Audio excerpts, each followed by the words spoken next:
Good evening, everyone, and welcome to our live coverage of the latest mission from Cape Canaveral Space Force Station. I'm Will Robinson Smith. Will be conducting our commentary for the duration of this coverage. We are broadcasting, as we always do, from the Spaceflight Now News Bureau here at NASA's Kennedy Space Center.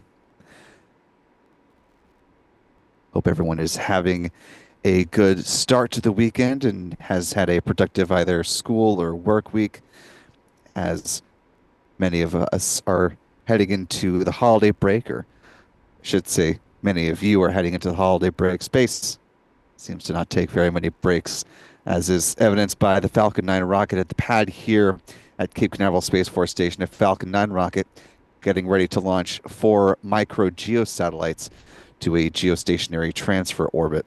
We'll talk much more about the payload on board as we continue on through the count and into deployment.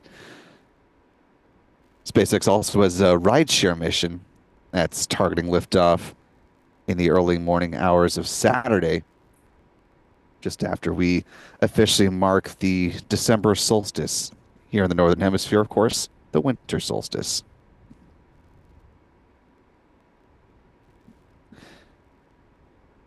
Our Spaceflight Now editor, Stephen Young, is with us, of course, to help run the technical operations of the broadcast.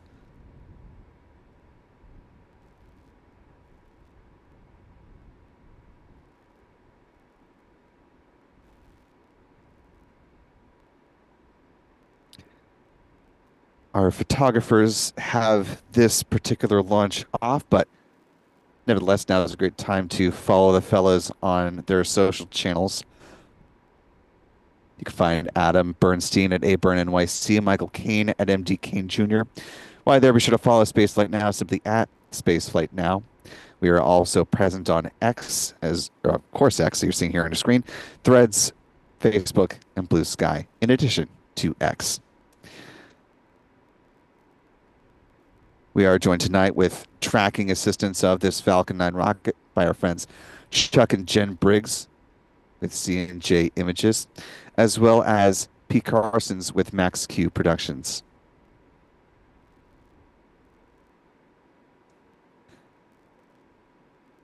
This particular Falcon 9 that you see here on your screen, tail number B1077, going for its 17th flight tonight. We'll talk more about its flight history as well as we step on through the count. We're currently T-minus 53 minutes, 53 seconds, and counting to the planned liftoff of this rocket from Space Launch Complex 40. SpaceX has shuffled its T0 time back a couple of times as we've been progressing through the countdown. As is the case with all other Falcon 9 rockets, SpaceX does have some leeway when it comes to its launch window, given that this is not an instantaneous window tonight. If they have not begun fueling the Falcon 9 rocket, they can push back in the window, which closes at 2:28 a.m. Eastern. It's 0728 UTC for our friends joining around the world. Currently ticking down to a liftoff right at the stroke of midnight here on the East Coast. 0500 UTC. If for whatever reason SpaceX is unable to launch tonight, they do have another backup opportunity available on Sunday. That is December 22nd, during a 129-minute window that opens once again at the stroke of midnight.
Currently T minus 51 minutes, 23 seconds and counting.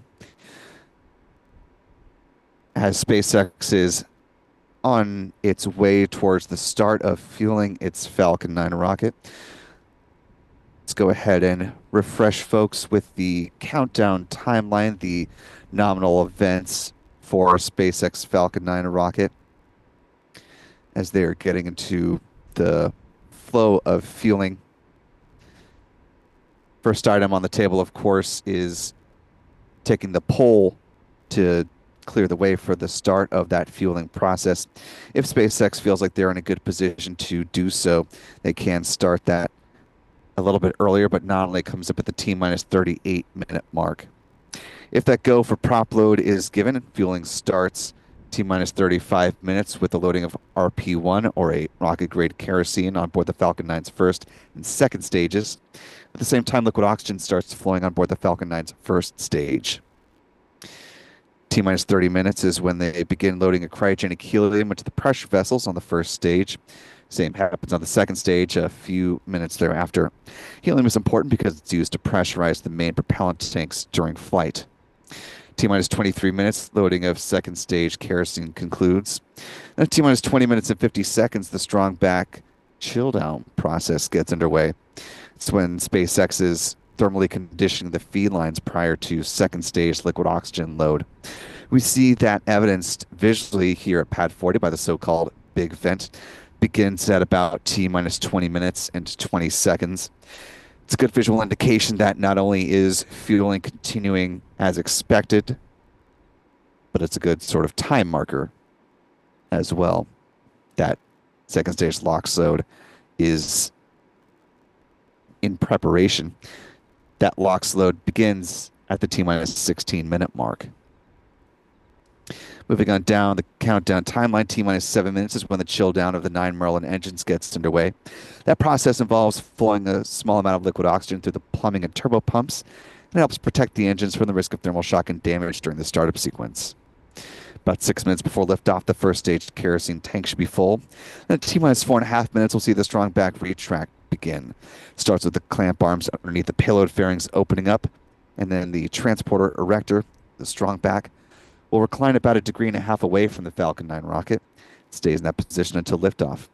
At that point, it'll pull back in a much more rapid fashion to clear the way for the vertical climb of the Falcon 9. About 3 minutes before launch, the first stage LOX tank is full. Same is true on the second stage about a minute afterwards. At that point, the Falcon 9 rocket should be fully loaded with 1 million pounds of propellant. In the final 60 seconds, as we hear the call that the Falcon 9 is in startup, control of the countdown is handed over from the ground sequencer to the Falcon 9's onboard flight computers, and the propellant tanks are brought up to flight pressure. SpaceX launch director will give their go for launch 45 seconds before liftoff. The engine ignition command is issued at T minus 3 seconds, and if all 9 Merlin engines are healthy and ignite, the command will be given for the hold down clamps to release the Falcon 9 rocket for a T0 liftoff. Coming up again at the stroke of midnight, 0500 UTC, for T minus 47 minutes and 47 seconds.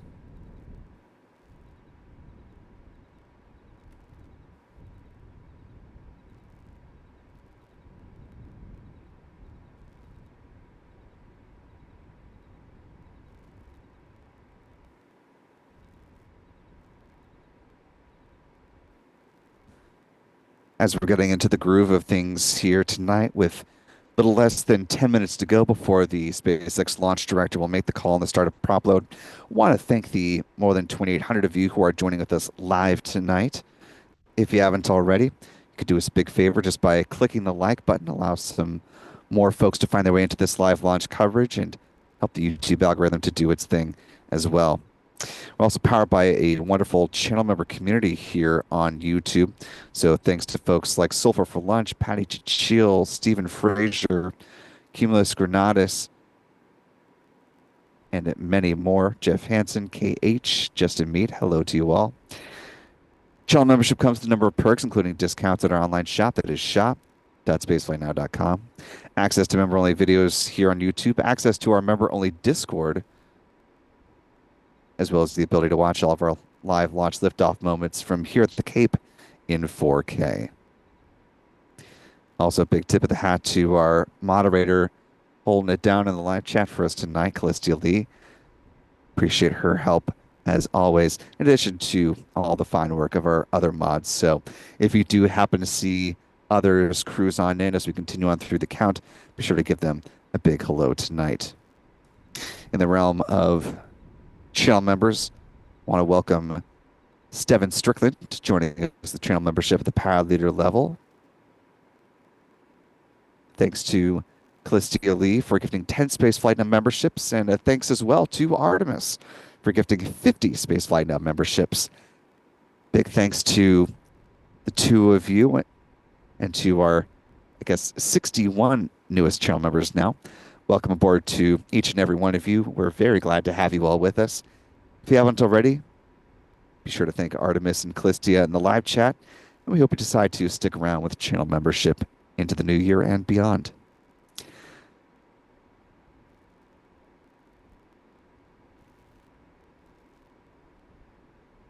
And actually, just looking back into the live chat, I see actually cruised past another 50 channel memberships gifted by Artemis. So a welcome to that round of 50 as well.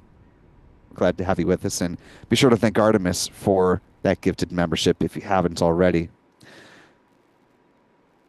Last bit of housekeeping here. If you have a comment or question about this mission, or like some of the folks who have already chimed in, just want to offer some kind words or some support as we head into the holidays here, you can use the YouTube Super Chat feature. And not only will you be giving us some interesting things to talk about as we continue on through the count, but you'll be supporting what we do here at the channel, and that is always greatly appreciated. So in the realm of support tonight, want to give a big thanks to Artemis for gifting 2 $100 super chats. My goodness, Artemis, thank you so much for that very generous support tonight. Really, really appreciate that. Starts off with a characteristic, let's go, and a Leroy Jenkins.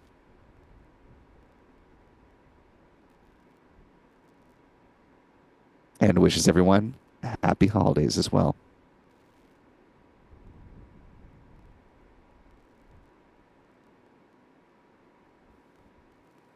Also want to thank channel member Charles Boyer for a very generous $20 super chat. Thank you, Charles, who says happy holidays and a Merry Christmas, everyone. Happy holidays to you, Charles, as well. Jeff Hansen, also with a $10 super chat. Really appreciate that, Jeff. Says Merry Christmas and a Happy New Year to everyone. And want to welcome our now newest channel member, Ebony Locks, joining us with channel membership at the Power Leader level. Welcome aboard to you, Ebony. We're glad to have you with us.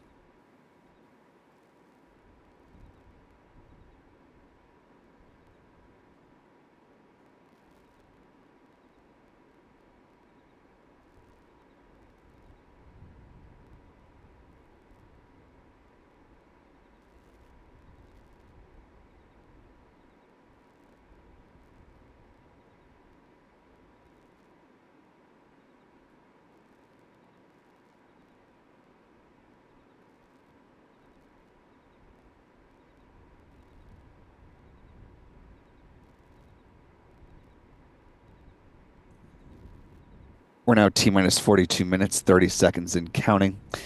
Again, SpaceX nominally will take their poll for the start of prop load here in just about 4 minutes. They can take it earlier if they feel like they're in a good posture to move forward with fueling. But that's nominally when it's expected to happen. The mission on tap today is from the San Francisco-based company called Astranis. The mission named From One to Many.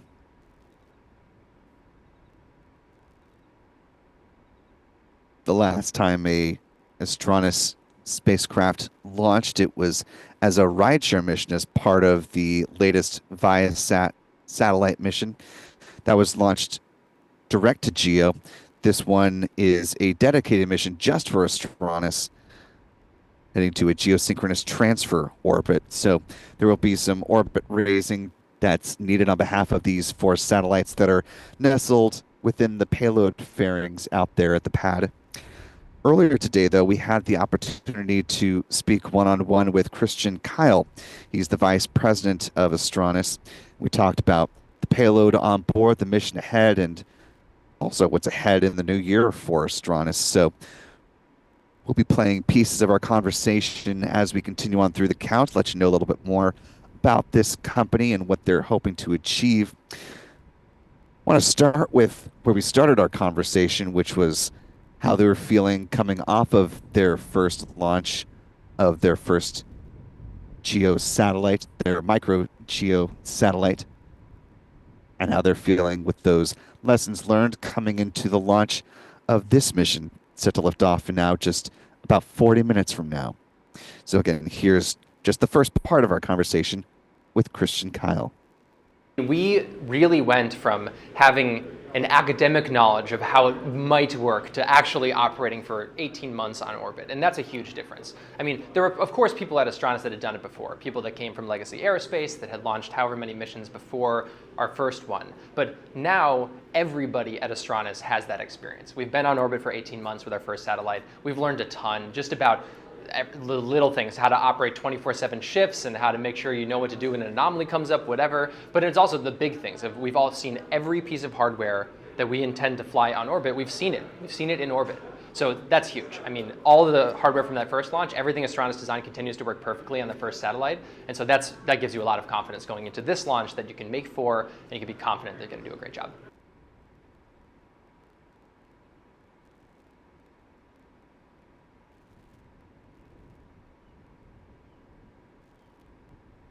And lots of folks from the Astranis team are gathered here in Florida, not only from Astranis themselves, but of course the three customers that they're flying these satellites on behalf of. Two of the satellites that are flying are called New View Alpha and New View Bravo. Those are going to be serving aviation and marine customers of another company called Anuvu.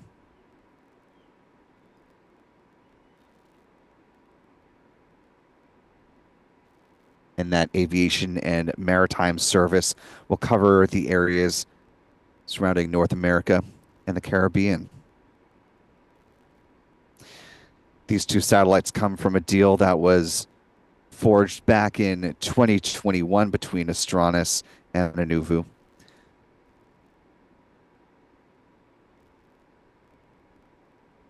In addition to these two particular satellites that are about to launch out of the four, there are also 6 more that they have ordered, which will be launched in the future. As we're talking about this launch here tonight, you can head on over to spaceflightnow.com. We've got a whole write-up on this particular launch. You can read that at your leisure. There's some photos and videos of both animation versions of the satellites that are about to launch, as well as images of them in the clean room. We've got a picture of the mission patch up there. So again, that's on our website. It's the top story right now at spaceflightnow.com. Now T-minus 37 minutes, 42 seconds and counting. At this point, assuming that SpaceX is still targeting a midnight departure for its Falcon 9 rocket, they should have made the call on the start of prop load, and we're just about 2.5 minutes away from fueling beginning.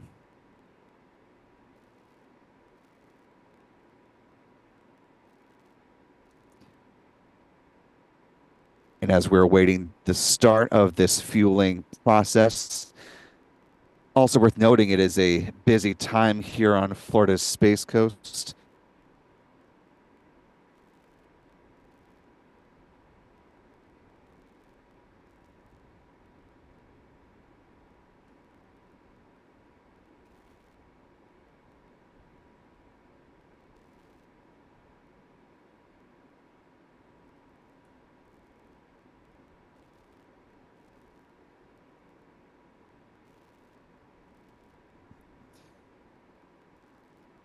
In addition, of course, to the Falcon 9 rocket that's sitting ready to launch there at Space Launch Complex 40, over at Launch Complex 36.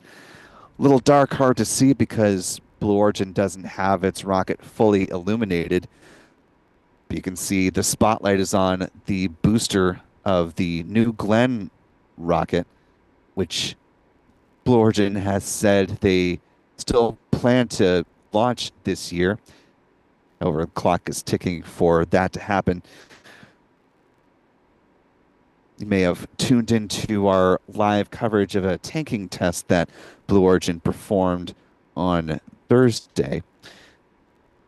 The company has not released any comment on exactly how that test went, if they completed their milestones, and if that was in fact a full wet dress rehearsal tanking test. Still ahead, though, for Blue Origin, of course, is it's called a static fire test or a hot fire test, in which they will ignite the 7 BE4 engines at the base of their New Glenn first stage booster and conduct a burn for some length of time as one of the final milestones before they're able to pivot to a launch posture. According to their latest release, the Blue Ring Pathfinder payload is not currently integrated onto the rocket, so the rocket would have to be lowered following a static fire test, brought back into the hangar, integrated with the payload, and then rolled back out before launch. Given that it's December 20th, about to be the 21st in a little more than 30 minutes, TBD if they'll be able to make a launch before the end of the year, or if they'd want to rush to make it before the end of the year, given that we're obviously heading into the holiday season and they may want to give their employees a bit of downtime. We'll, of course, continue to keep our eyes on Blue and bring you any updates as they develop. Speaking of updates, it's now T-minus 34 minutes, 23 seconds, and counting to the planned launch of this Falcon 9 rocket here at Pad 40, which means, assuming SpaceX has given the green light for the start of fueling tanking of this Falcon 9 rocket, has begun.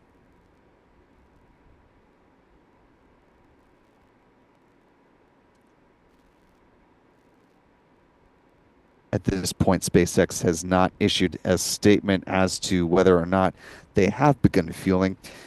But here's what we're going to be looking for when we do.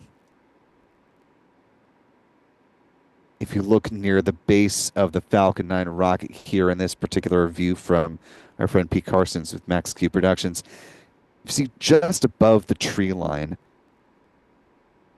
where that branch just happened to wave in front of the rocket right there. There's a slightly lighter gray band that runs parallel to the ground. It's a little hard to see because this Falcon 9 is going for its 17th flight, so it's got 16 flights worth of soot buildup. But just beneath where the X in SpaceX is located, if that gives you any help with that, that's where we start to see a frost line form when the super cold densified liquid oxygen begins flowing on board the Falcon 9 rocket. And while it is certainly by Florida standards a quite chilly night, local temperatures here is 54 degrees with it feels like a 46, according to my weather app. Still quite a bit warmer than the liquid oxygen that will be flowed on board the Falcon 9 rocket. When those two meet, that allows for a little bit of vapor to form on the outside of the rocket as well. So we'll be keeping our eyes out for those visual indications for fueling beginning, assuming that SpaceX doesn't go ahead and give us a definitive notice that they have begun tanking their rocket. Again, SpaceX does have until 2:28 a.m. for the end of the window to launch its Falcon 9 rocket.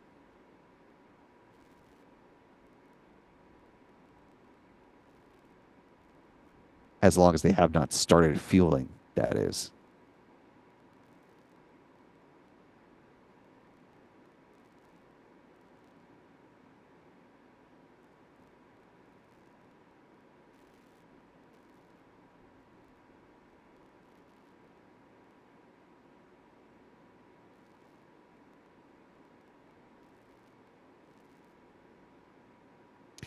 And it does look like there's some vapor forming near that part of the rocket. You can see just beneath that spherical weather radar, just a little bit of wisps of vapor, which does indicate that fueling is in fact underway, which means SpaceX is trending towards a teaser liftoff of this Falcon 9 rocket coming up at midnight tonight.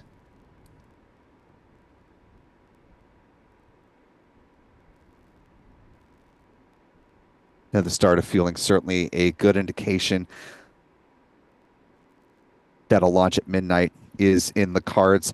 If for whatever reason there is a technical issue that comes up between now and then, once again, SpaceX does have another backup opportunity with a liftoff no earlier than midnight on Sunday, December 22nd, here on the East Coast. That would be the start of a 129-minute window. Again, assuming that a launch tonight, for whatever reason, is not in the cards. But at this point, all signs point to a good liftoff of the Falcon 9 rocket here in 30 minutes and 11 seconds.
Now T minus 28 minutes, 24 seconds and counting.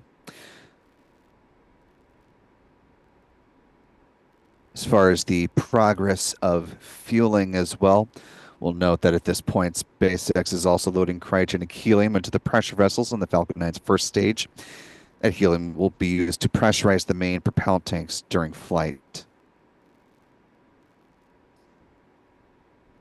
Taking a look at our live chat here, I want to thank the now more than, or just about 4,500 of you who are watching with us live tonight or this morning, whatever time zone may be applicable for you. We appreciate you being with us for this live launch coverage. If you haven't already, you could do us a big favor just by clicking the like button. That will allow more folks to find their way into this live chat, and that is always greatly appreciated. Speaking of appreciation, I want to thank channel member Patty Chichil for a $5 super chat, wishing a happy heavenly birthday to my dad, parentheses, Pop.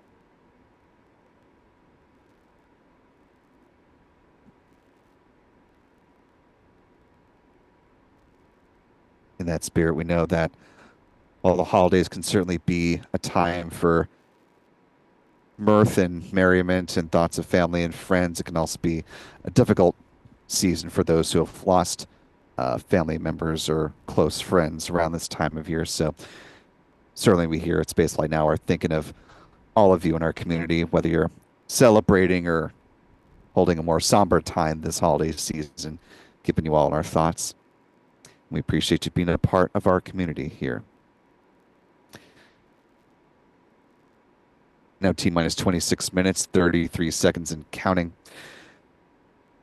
The 4 satellites that are launching in a little more than 25 minutes here are what Astranis calls their Block 2 MicroGEO satellites, having launched one again as a rideshare alongside Viasat, America's satellite, back on a Falcon Heavy rocket. There have been some upgrades and changes to this Block 2 variant.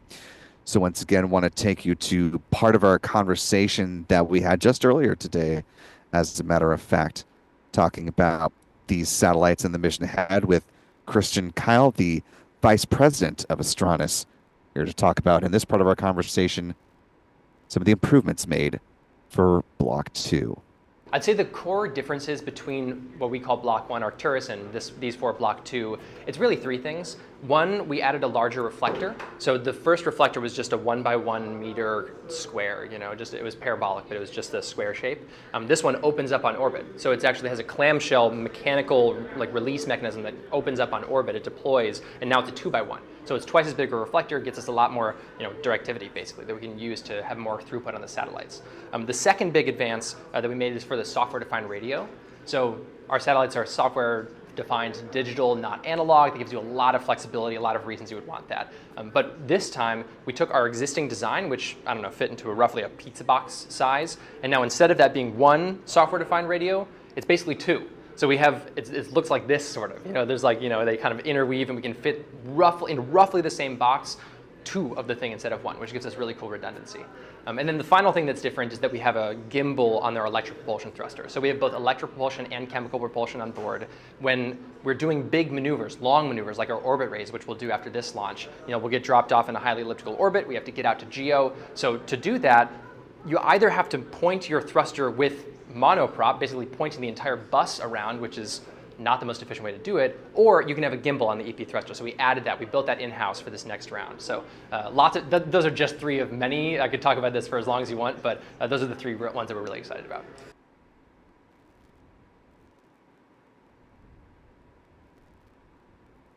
And once again, I want to thank Christian for spending some time with us this afternoon on a busy afternoon as he and the team were preparing for their upcoming launch tonight.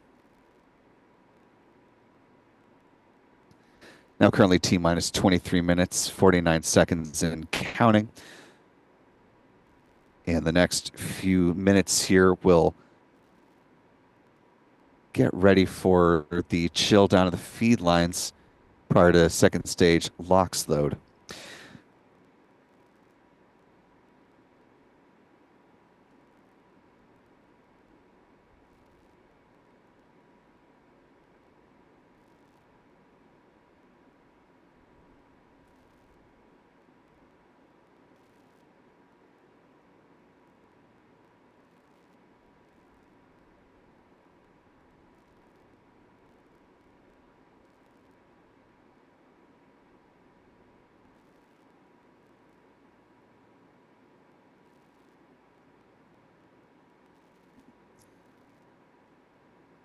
Before we go ahead and see the start of the big vent, want to talk about where this Falcon 9 rocket is going to be flying once it leaves the pad. Let's talk a little trajectory, shall we? This Falcon 9 rocket is going to be flying to a geosynchronous transfer orbit, meaning that when it leaves the pad here at Space Launch Complex 40, otherwise known as Slick 40 here at Cape Canaveral Space Force Station, it will be flying essentially due east, heading out away from Florida's Space Coast. First stage booster B-1077 going to be following that red arc that you see there, with a touchdown planned for the drone ship called a shortfall of gravitas.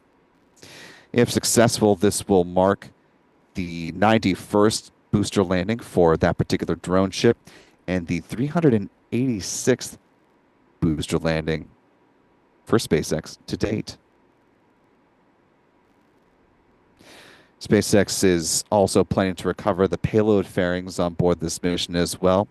They gently splash down under the support of parachutes, and it saves SpaceX about $6 million per recovery effort, so certainly behooves them to be able to recover these fairing halves refurbish them and turn them around for future use. They'll be brought aboard a recovery vessel, brought back to Port Canaveral, evaluated, and determine if they're able to be flown again, and if so, on what mission. SpaceX is working to certify its both first stage boosters as well as the payload fairings for up to 40 flights apiece. As far as the boosters are concerned, the most flown booster distinction belongs to B-1067, which has successfully launched and landed now 24 times. And while we don't know definitively if this is the most flown payload fairing on the most recent Falcon 9 flight out of Vandenberg, they did have a fairing half that flew for a 22nd time, which, to my recollection, is the most times the fairing half has been flown that has been acknowledged by SpaceX at this point. Now, T-minus 20 minutes, 24 seconds and counting, and you see the big vent now getting underway.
Now T-minus 17 minutes in counting.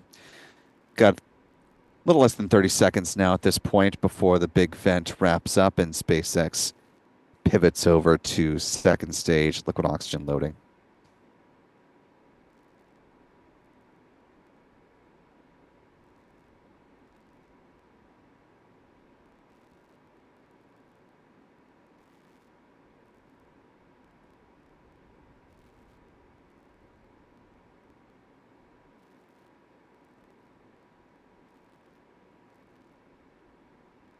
big event has now wrapped up. T minus 16 minutes, 23 seconds and counting.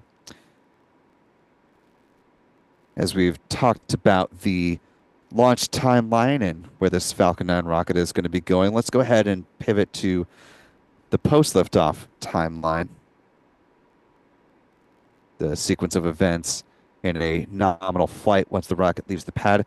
We'll note for the record, now T minus 16 minutes and counting. Liquid oxygen load on the second stage has now begun.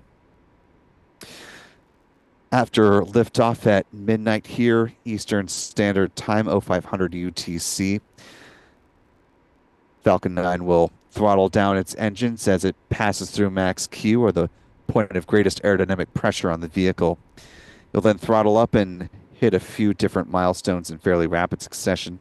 We'll see first stage main engine cutoff, or MECO, at T plus 2 minutes and 28 seconds. That'll be followed by stage separation and then the ignition of the Merlin vacuum engine on the second stage, T plus 2 minutes and 39 seconds. At T plus 3 minutes and 21 seconds, those payload fairings will be jettisoned, exposing the 4 satellites to the vacuum of space for the first time in this mission. A few minutes thereafter, about T plus 6 minutes and 23 seconds, is when the first stage entry burn begins. Ignition of 3 of the Merlin engines at the base of the Falcon 9 rocket helped to slow down that first stage in preparation for the landing burn to begin. But before that happens, the upper stage engine will cut off at T plus 7 minutes and 52 seconds. Single engine burn on the booster will start the landing burn, T plus 8 minutes and 19 seconds, which will set up a planned landing on the drone ship. Shortfall of gravitas at about T plus 8 minutes and 26 seconds.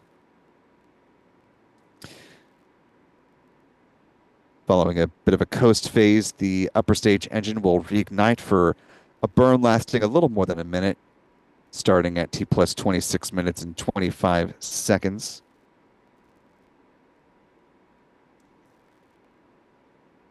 Following that, then we'll get into the deployment sequence of these satellites. First up is the deployment of UtilitySat. That'll be followed by New View Bravo, then New View Alpha, and finally Aligia, or Aguila.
At T minus 12 minutes, 33 seconds and counting.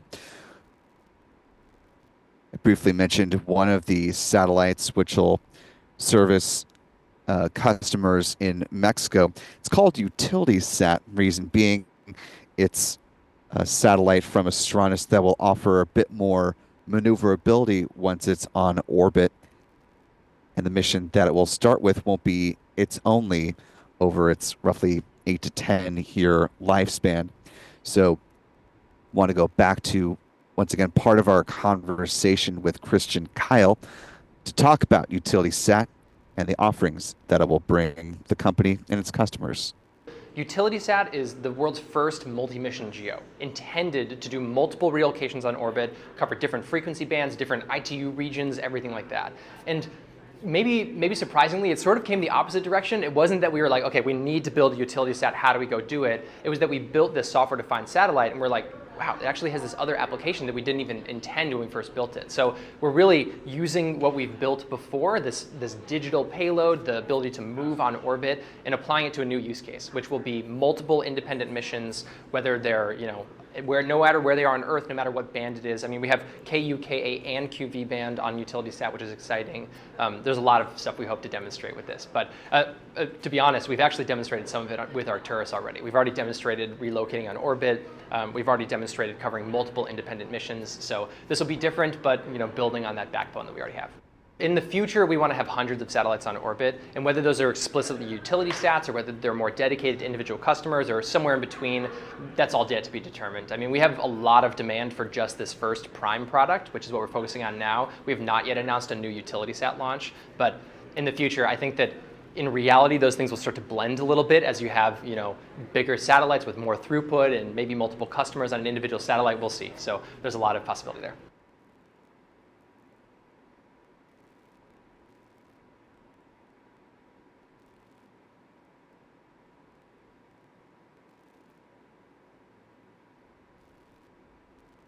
Now T-minus 10 minutes, 15 seconds and counting, getting our first pad level views from SpaceX tonight. You can see the Astranis logo on those payload fairings at the top of the rocket. As a quick bit of housekeeping here, do want to note that our countdown clock is ahead of what you see there from SpaceX in the big box. Reason being that our clock is in real time. What's coming in from SpaceX is on a slight delay. So as long as we have views from our ground tracking cameras, we'll be sure to make our callouts in real time. SpaceX now providing some descriptors of its Falcon 9 rocket. So now's a good time to talk about the vehicle. Got those payload fairings at the top of the rocket that are encapsulating Astranis 4 satellites. They're 13.1 meters or 43 feet tall and 5.2 meters or 17.1 feet in diameter.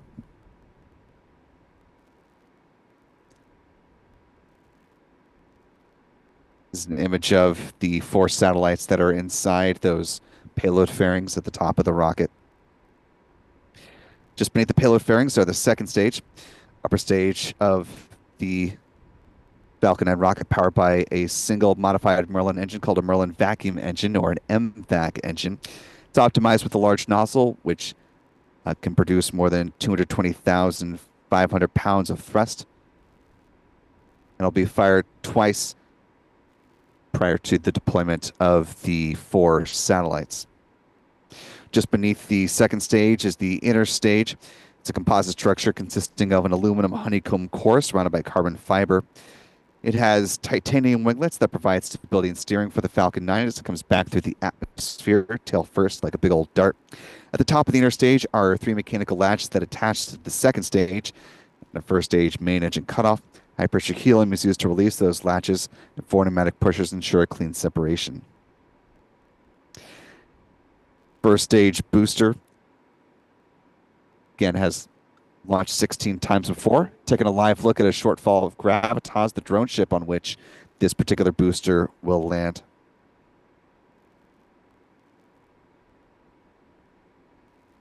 This is a promotional video now playing from Astranis talking about the mission on board. That, of course, was the Falcon Heavy rocket that launched their first satellite. And look inside their clean room here in San Francisco.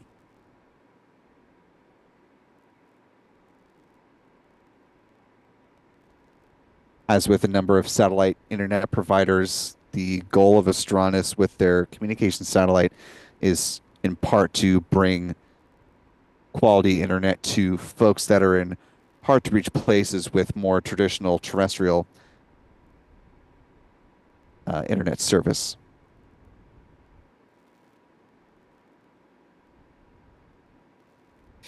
As we continue on with the countdown, I want to take a quick peek at our live chat again. I want to thank the more than 12,000 of you who are joining with us this evening. If you haven't already, we'd certainly appreciate it if you could hit that like button, allow some more folks to find their way into this live coverage in the final few minutes of the count we have here.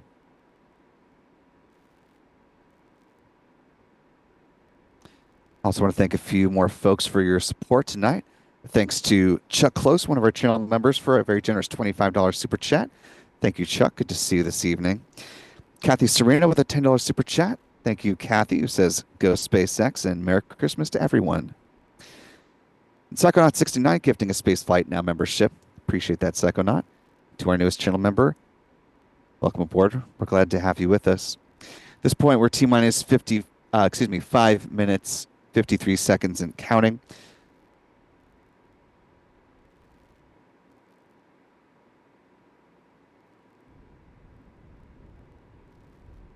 At this point, the first stage kerosene tank should be full. Coming up, the next milestone will be at T-minus 4.5 minutes when the strong back retract sequence gets underway. Just about a minute away from now. Also want to thank Jamie Roulette for a $5 super chat. Thank you, Jamie.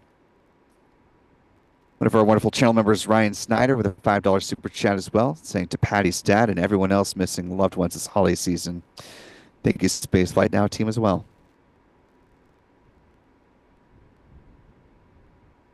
Mitchell Perkins with a $5 super chat as well as we hit the 5-minute mark here before liftoff.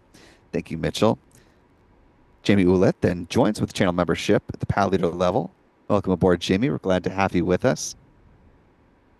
Stephen Remy with a $5 super chat. Thank you, Stephen, saying thank you for the great coverage as always. And Stephen Olive also with a $5 super chat. So we're hearing the call that the strong back retract is just now about to get underway. EC Hardcore with a $5 super chat saying keep your eye to the sky. And for those in Central Florida, yes, certainly keep your eyes up and out to the east. The call that strong back lower is underway. Clamp arms underneath the payload fairings will open up, as you see here, and the transporter erector will pull back about 1.5 degrees away from the Falcon 9 rocket. It stays in that position until liftoff. At that point, pull back in a much more rapid fashion to clear the way for the vertical climb of the Falcon 9. Also want to thank Michael Howard for a very generous $20 super chat. Thank you for supporting us at that level, Michael. Who says, let's go SpaceX, hold up the lantern, and shepherd the way.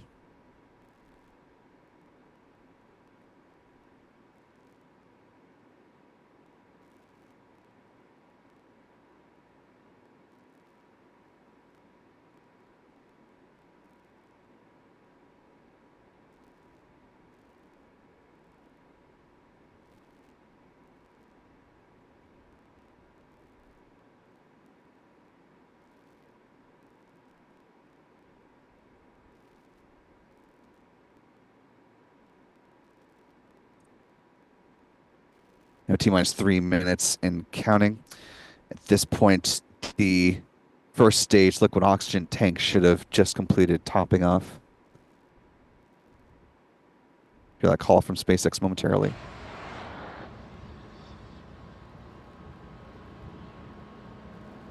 Stage 1 LOX load is complete. Good call from SpaceX, and now we're just waiting for the same to be true on the second stage. At that point, the Falcon 9 will be fully loaded with 1 million pounds of propellant.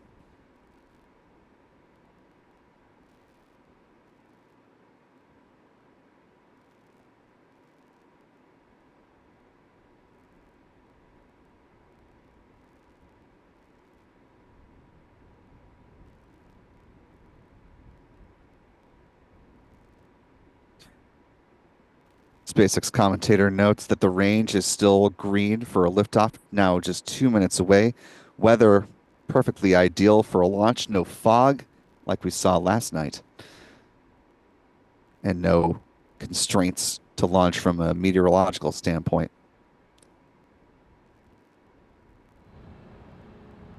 Stage 2 LOX load is complete. With that call, the Falcon 9 fully loaded. What you're seeing here are the ground gas closeouts as SpaceX removes any remaining liquid oxygen from the feed lines here. Now less than a minute and a half to go before liftoff.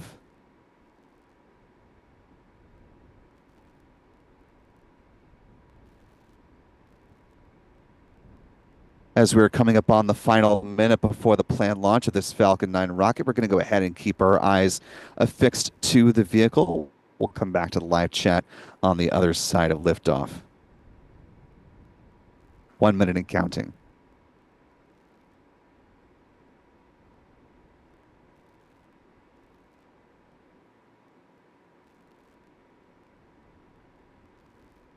It's in startup.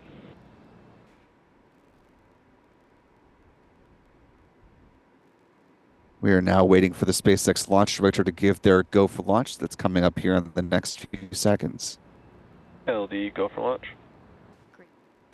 And with that call, we are now less than 30 seconds away from the liftoff of this Falcon 9 rocket, supporting the launch of Astranis next 4 MicroGEO satellites. 20 seconds and counting. 15 seconds. And here we go. In 10, 9, 8, 7, 6, 5, 4, 3, 2, 1. Engine ignition.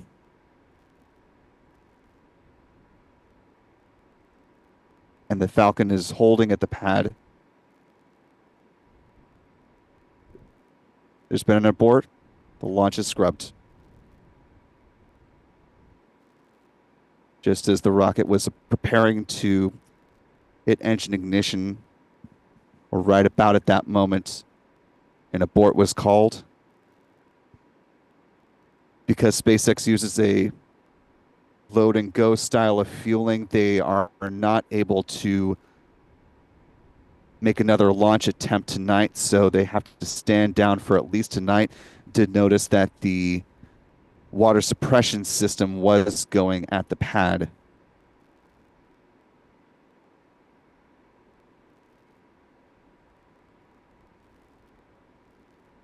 Standing by for further updates from SpaceX as to the reason for this abort.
And again, for those who may just be joining us now, SpaceX was in quite literally the final moments before the liftoff of the Falcon 9 rocket.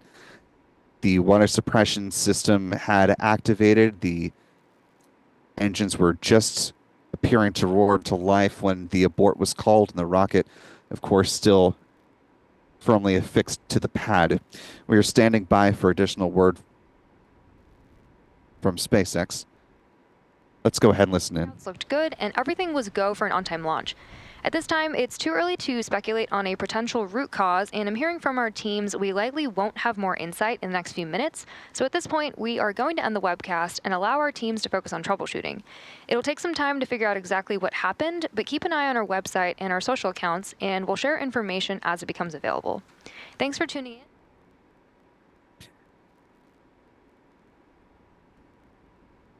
We're just going back and reviewing some of our various camera angles here and looking from the perspective of our friends Chuck and Jen Briggs over there at the Cape side.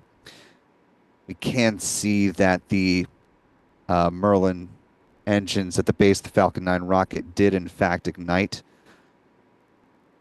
as did seem to be the case in real time. Again, the SpaceX commentator noting that they don't have a reason for the scrub that they are able to publicly declare at this point in time, whether that's because they're still, in fact, troubleshooting and getting to a determinative cause, or they're just workshopping and making sure they actually have the correct information about what may have happened. Based on what the commentator says, we likely won't have more insight into that within the next few minutes, although we'll stand by with you all for a few minutes nevertheless, just to see if there is in fact anything more definitive that we can report out to you.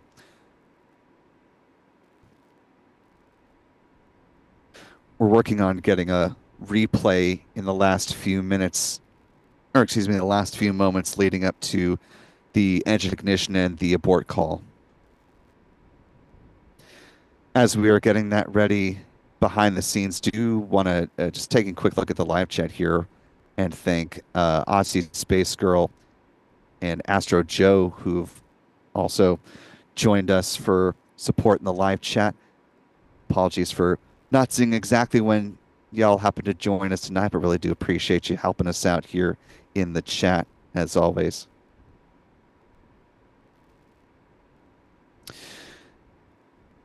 As we're working on this launch replay and awaiting for any more potential word from SpaceX about the reason for the abort, do want to thank a couple of folks for your support tonight. Stephen Remy with a $5 super chat saying thank you for the great coverage as always. Thank you, Stephen, for the kind words. Another Stephen, a PH instead of a V. Stephen Olive with a $5 super chat. Thank you, Stephen. EC Hardcore with a $5 super chat saying, keep your eye to the sky. Well, unfortunately, that'll have to wait for another night, perhaps tomorrow, depending on what the cause of the scrub was. M. Iribaran with a $10 super chat. Thank you, M, who says, let's go SpaceX. And of course, coming in before the scrub call was made. Stitch 4201 with a $3 Australian super chat. And unfortunately, some skepticism that does persist out in the world saying, my coworker thinks this is fake, please send help.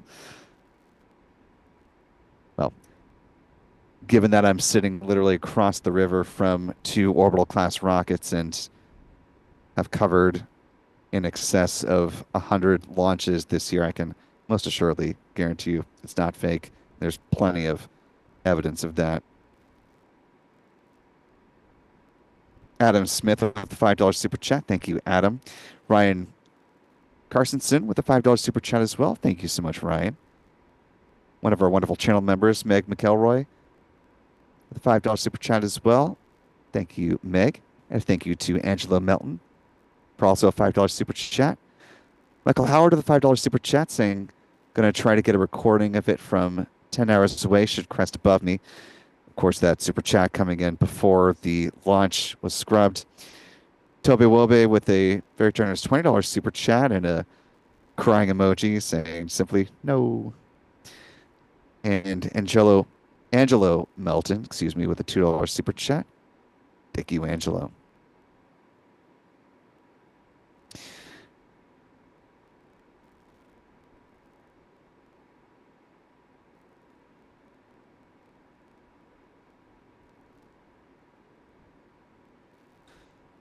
Do have this replay here ready. Want to go to this briefly.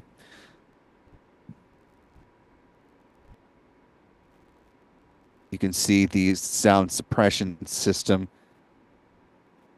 in a few seconds that kicks on.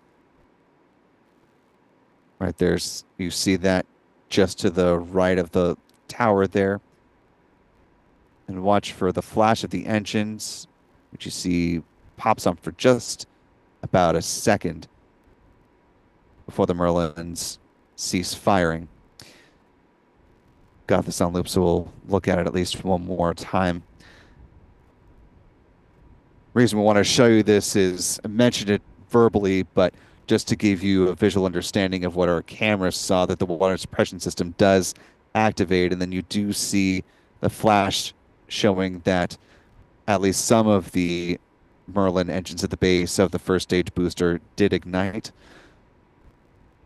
Unclear if all of them did or if there was an issue with any of the engines or whatever caused the scrub was connected to a different part of either the Falcon 9 rocket or the ground systems.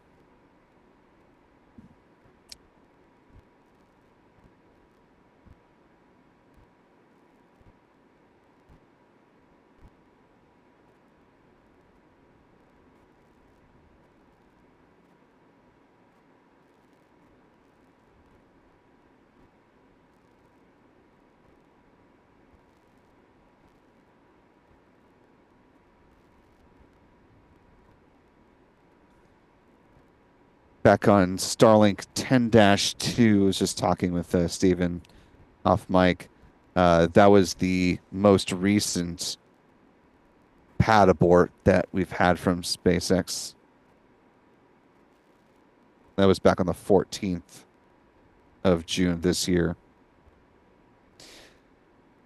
A rare occurrence for SpaceX to have a mid-ignition abort like this. Doesn't happen very often.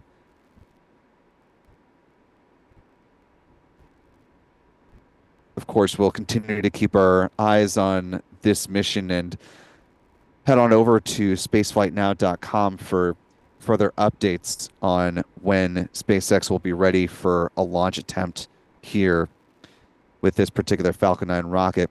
The other thing to watch for that we'll, of course, be providing updates on our social channels as we learn anything else is over on the West Coast. SpaceX is preparing or has been preparing for the launch of a rideshare mission called Bandwagon 2, heading up to a mid-inclination orbit with a host of satellites on board. Depending on how soon a root cause can be determined for this and if it's connected to the ground systems here or if it's connected to the rocket, may determine if there's an impact to the Bandwagon launch. And if it's something that takes more time, potentially there could be knock-on impacts to the Starlink 12-2 mission, which is currently on the calendar for the 23rd. Again, not saying determinatively that there will be impacts to either or both of those missions, but just throwing it out there that depending on how SpaceX progresses with this investigation and what system where caused the scrub may play into one or both of those, or neither of those, if this is an isolated issue that is only impacting Pad 40 if it's a ground systems issue, which has happened before, where there's been something that's cropped up on Pad 40, but then they've had a launch over on Pad 39A, and because they're two distinct systems, there wasn't a crossover and they were able to proceed. So we will keep you apprised as we learn things on our social channels. Once again, we are on X as well as Facebook, Blue Sky, and Threads. And of course, over on our website, spaceflightnow.com. I want to thank Michael Didzek for a $2 super chat. Thank you, Mike. Callisti Lee marking 15 months with us as a channel member and one of our fabulous moderators. He says, thank you, Will, and all of Spaceflight Now for the awesome coverage as always. We appreciate all you do.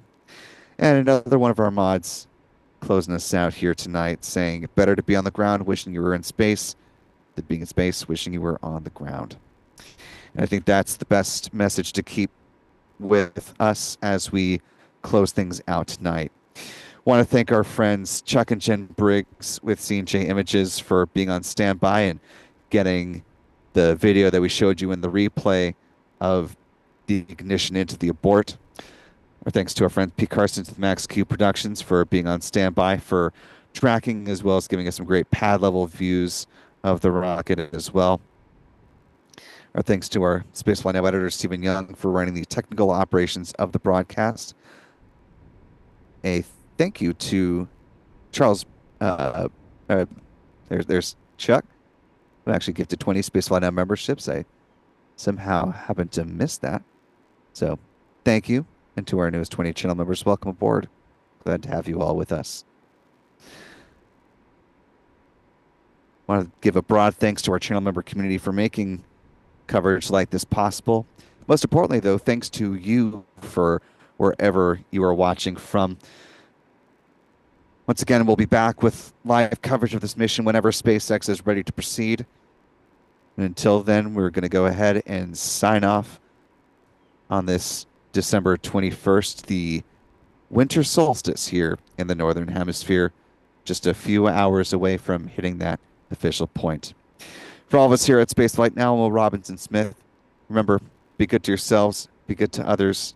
If you're in the Northern Hemisphere, stay warm, and we will see you next time. Folks, until then, bye-bye.